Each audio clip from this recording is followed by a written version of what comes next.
Antoine d'Agata, Anticorps, 2013, aux éditions Xavier Barral. Avant d'éplucher ce livre, je voudrais faire une petite parenthèse. Il y a une vingtaine d'années, je rencontrais au musée de la photographie de Charleroi lors d'une conférence le photographe Don McCulling, qui avait et qui parcourait encore le monde à l'époque, qui parcourait les tragédies du monde, sur la guerre, sur les génocides, sur tout cela. Et il posait une question très interpellante, celle du rôle du photographe. Qu'est-ce qu'un photographe fait quand il côtoie la misère? Qu'est-ce que le travail fait? Comment il est reçu? Quel est son écho dans le monde du vivant pour témoigner, pour dire les choses? Et comment on vit avec cela? J'ai trouvé l'homme magnifique, j'ai trouvé son questionnement incroyable, et je me suis dit à ce moment-là que c'était par là que s'il y a des photographes qui se posaient ce type de questions, c'était peut-être par là que je voulais aller. Il se faisait en même temps que mon éducation photographique a démarré avec des travaux de Mario Giacomelli, avec Bill Brand, avec Franck, avec Trivier, avec ces gens-là. Et quand j'ai découvert le travail d'Antoine d'Agata, il était hors de question que je puisse même le voir ou le regarder. C'était, entre guillemets, tout sauf ça. Je ne voulais pas que mon travail puisse s'engager dans la torpeur. Mais c'est moi qui étais peut-être dans la torpeur de ne pas pouvoir recevoir la souffrance. Aujourd'hui, il y a à la Casa Espacio de Valparaiso, je trouve un livre de la bibliothèque et c'est celui d'Antoine, Anticorps. Ce livre est dans l'état où il se trouve et on m'a proposé dans un autre livre, le même, dans un bon état. Et puis je me suis dit que non, puisque celui-ci était peut-être dans l'exactitude, on devrait peut-être les publier comme ça. Ce livre est un livre déchiré, est un livre décollé, est un livre abîmé par des manipulations. Peut-être est-il dans le même effondrement que les gens photographiés. Voilà. C'est pour ça que j'ai gardé ce livre dans cet état. J'ai trouvé ce livre assez formidable parce que il y va de, entre guillemets, il est élaboré sur des registres.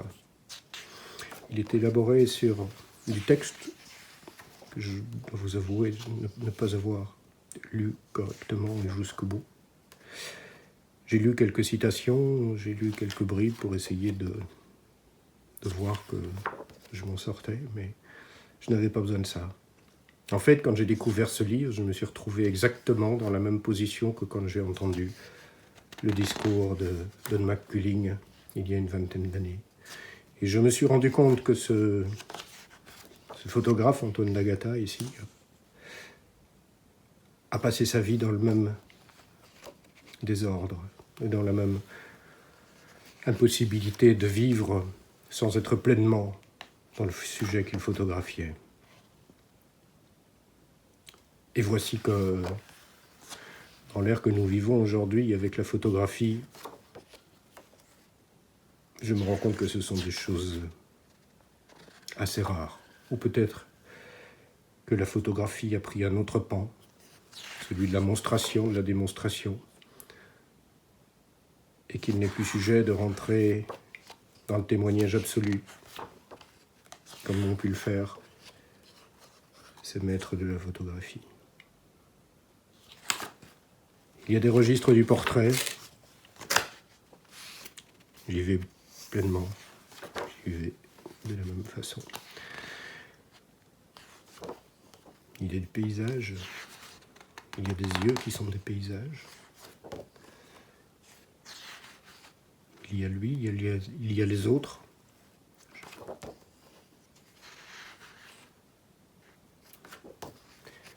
Si j'épluche le livre page par page, ça va prendre un certain temps, donc je vais aller plus vite.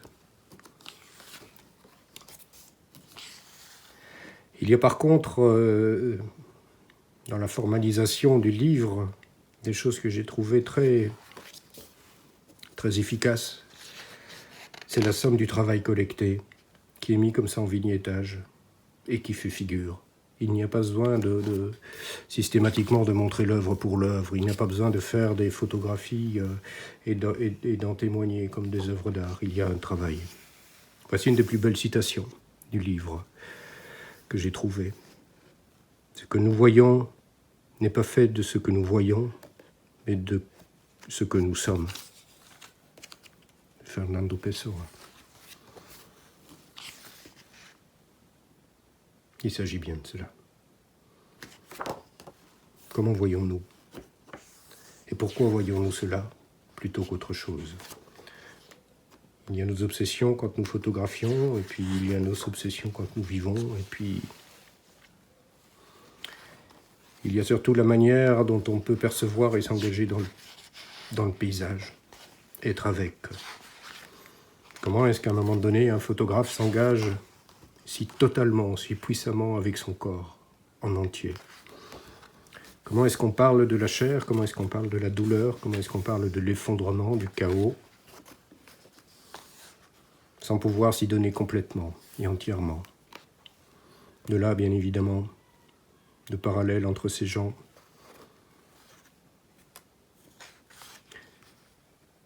qui ne font pas une œuvre, qui ne cherchent pas à faire une œuvre. C'est l'œuvre qui se fait au fur et à mesure.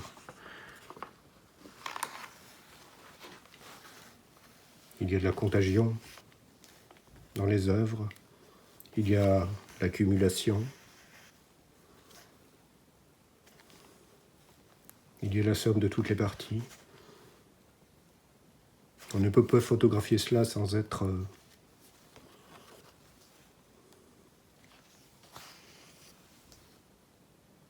dedans complètement. On ne peut pas être photographe de guerre sans être dans la guerre. Ici, il y a autre chose. Mais il y a toujours la souffrance. Mais il y a une souffrance terrible et torride, celle de l'épuisement de la chair, l'épuisement total de la chair. Et je pense que c'est une des formes de ce travail qui m'a le plus bouleversé.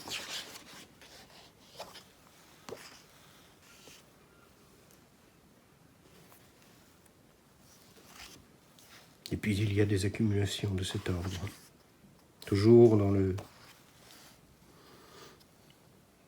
démembrement de la forme.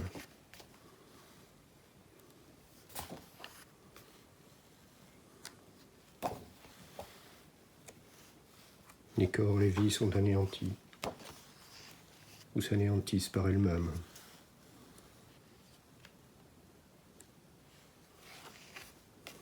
On devine, on sent.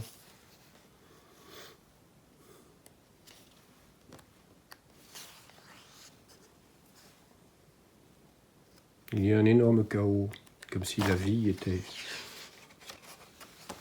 coulée dans une strate, comme si la vie était ensevelie par la lave d'un volcan qui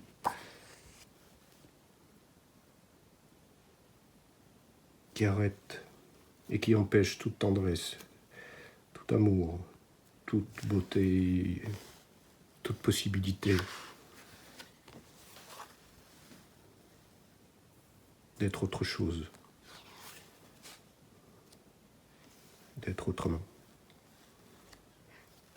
Et c'est un monde en soi, c'est une partie du monde en tout cas. Et c'est un monde en soi.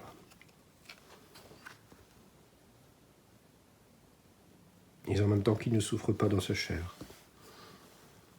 Il y a en épluchant ce livre, bien évidemment, l'idée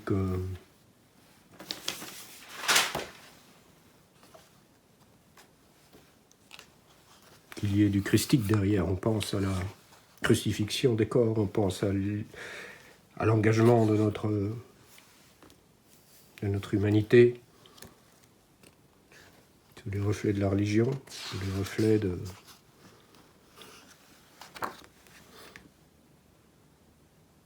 toute cette miséricorde établie par nos sociétés, mais il y a autre chose, bien autre chose. Ce n'est pas biblique, cette œuvre. Elle est bien au-delà. Elle est simplement inscrite dans la chair.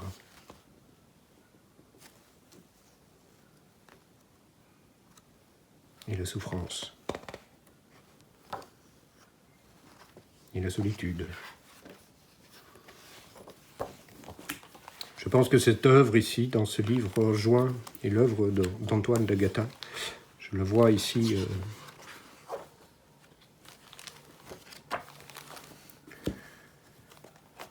être comme le réceptacle des grands maîtres d'avant. J'y vois Jérôme Bosch, j'y vois Titien, j'y vois bien évidemment Caravage.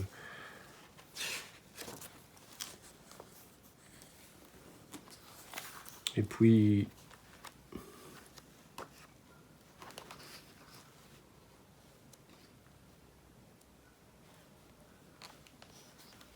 évidemment Goya.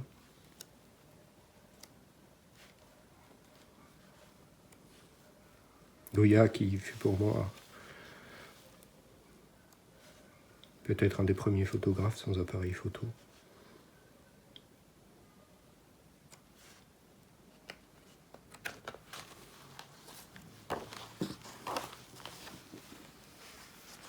Il y a Le Cri, il y a Munch, il y a Egon Schiele.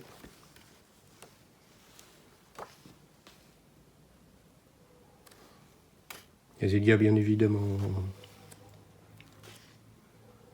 Francis Bacon.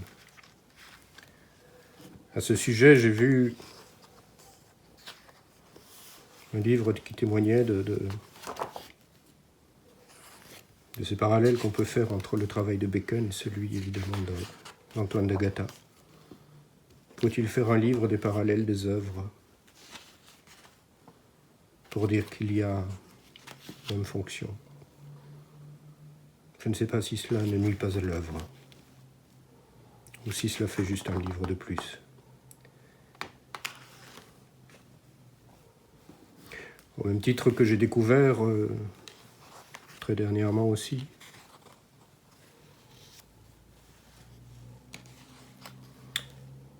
dans un coffret de 4 publications réalisées en Amérique latine, au Mexique, je pense, une invitation sur, je ne sais plus, X œuvres d'Antoine de Gatta. Et ces mêmes œuvres ont été traduites de façon différente. Et dans chacun des fascicules, je voyais une approche esthétique de la douleur.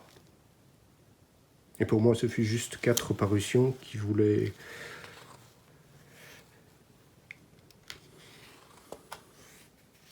créer de l'esthétisme à travers quelque chose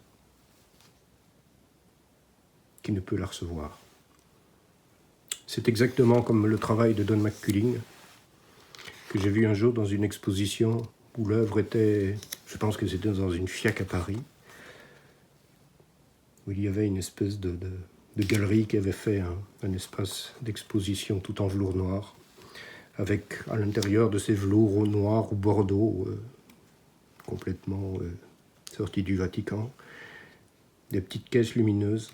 Et dans chacune de ces caisses, il y avait une photographie dont la lumière venait de je ne sais où, de Don McCullin.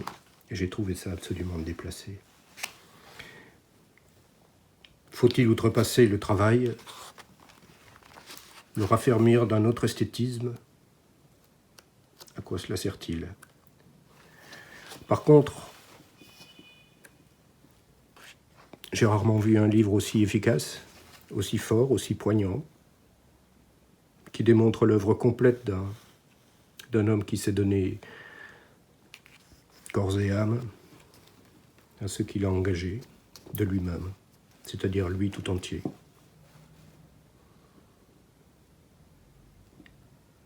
Rien, tout s'efface, et puis reste la douleur, qui est le corps. Antonin Artaud.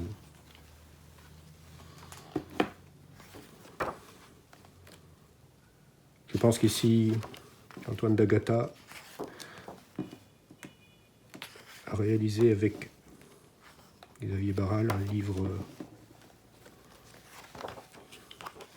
pour le moins juste,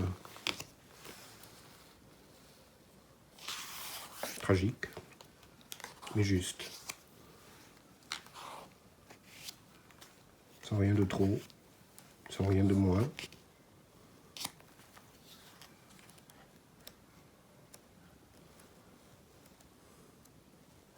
S'il faut montrer la souffrance, elle est perçue. S'il faut montrer l'impossibilité d'être, elle est perçue. Ici, on enterre les morts et on baise les vivants. Antoine d'Agata, conception éditoriale, Xavier Barral et Antoine d'Agata. Je vous passe le reste.